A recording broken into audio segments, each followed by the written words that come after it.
And y'all really gotta stop trying to make 270 Wisdom happen. It just ain't gonna happen. It's like the Temu 300 Win Mag.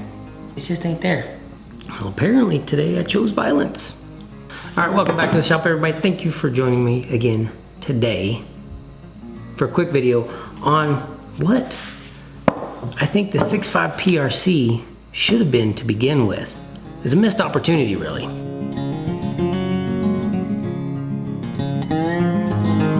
A common theme in the gun industry is that innovators are always trying to complicate a PB&J, creating a solution where there's not actually a problem. The 6.5 PRC kind of embodies that in a lot of ways. We already had the 6.5 Creedmoor, which is a fantastic cartridge. I love shooting it. The 6.5 is an amazing bullet.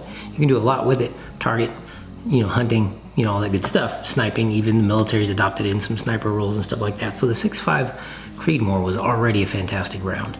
It really didn't need much more. It didn't really need anything more. It filled the role completely for the short action cartridge as a sniper rifle, as a target round, as a hunting round, as a varmint round, as a plinking round, as a training round, all of the above. But then Hornady decided to introduce 5 minutes later the 6.5 PRC, which is basically just a souped up version of the 6.5 Creedmoor. Just a slightly larger case, a lot more velocity, or a little more velocity, not a lot, maybe 200 feet per second faster on average-ish, depending on who's loading what and where and how. And that does give you a little bit more with that 6.5 bullet downrange.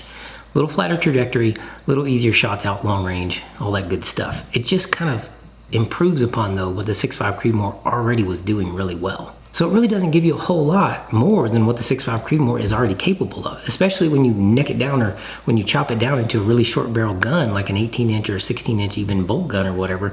You're basically just back to 6.5 Creedmoor velocities. So to really get all the benefits out of that expanded case and the more velocity and stuff like that with the 6.5 PRC to maximize that 6.5 cartridge in the short action, you really need a jousting lance barrel on the end of your gun.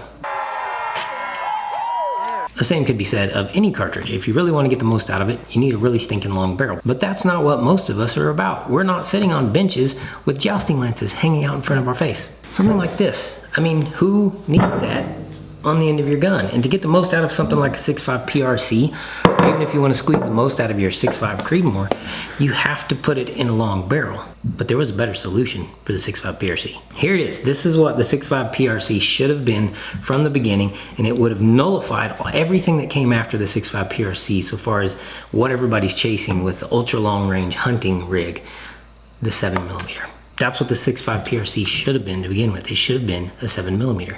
You wouldn't need your 7 PRC after that. The 7mm backcountry, which is a new offering from Federal in a very specialized case, it's awesome, it's great, it's fantastic, but the cases are so specialized.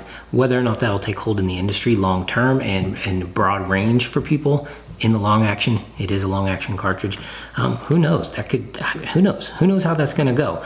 And the case technology, and that's so expensive anyway, who knows if anybody wants to actually try to keep up with that. So the 6.5 PRC, I think, is a missed opportunity in the industry. That's something that Hornady could have done from the beginning in just making it a 7mm in that optimized, short, fat-bodied case.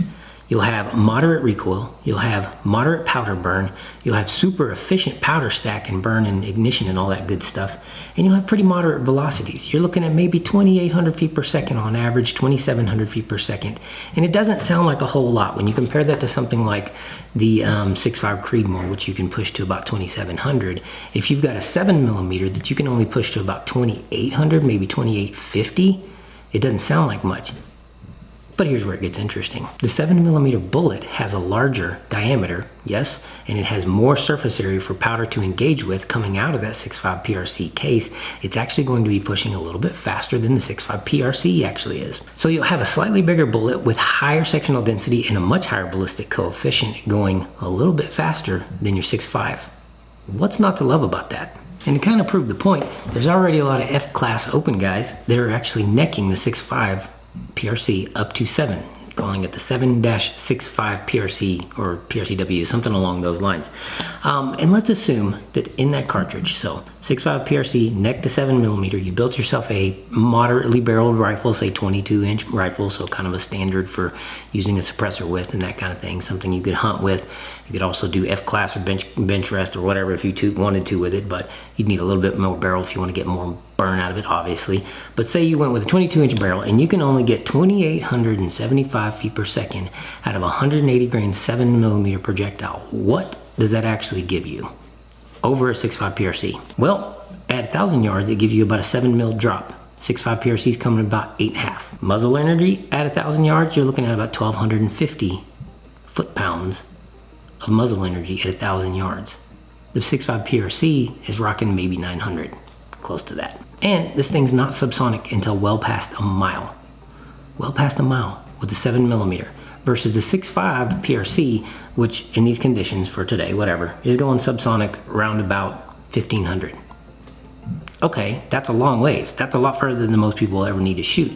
You just get a lot more out of that 7 PRC or the 7 millimeter PRC style cartridge in the short action than you would ever get out of the 6.5 PRC. So it doesn't make sense to me why Hornady chose the 6.5 PRC when the 6.5 Creedmoor already existed. So you're creating a solution where there's really not a problem.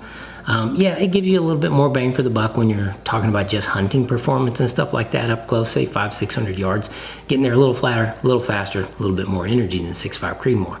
When you could have just gone with the 7 millimeter, extended that range by a considerable amount, and definitely given yourself a massive increase in muzzle energy downrange. I don't know, everybody's like, oh, it should have been the 270 or the 25 or the whatever. Okay, all those things are great and wonderful and cute and everything, like those old grandpa cartridges, the 270 Winchester and everything, but I'm talking about short action cartridges that actually work and people care about.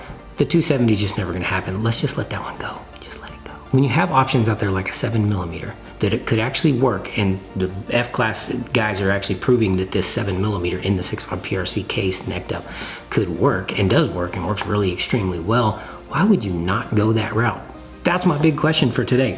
What do you think? Tell me your opinions and stuff like that. It's getting pretty spicy in the comments these days, especially when we talk about cartridges and preferences and what's good and what's not, what's better, what's this. You know, we can go around the table on that endlessly. Everybody's got a different opinion. I respect that you have one. You just may not be right. I may be wrong too. Who knows? I don't know. But I think personally, Hornady would have been much better served skipping the 7 PRC altogether, the long action cartridge. Nothing wrong with it. I have one. It's currently sitting at Bagar getting fixed or getting repaired, or I don't even know what they're gonna do to it, but we're gonna find out if they fix it. It's been a great cartridge somewhat, or it has the capabilities of being a great cartridge. But I think all these problems and issues could have been solved with just making that 6.5 PRC a 7 millimeter from the beginning. All right, what do y'all think? Let me know in the comments below. Let's spice it up today. Thank y'all for joining me again. Remember to keep your knives sharp and your powder dry. Y'all be blessed.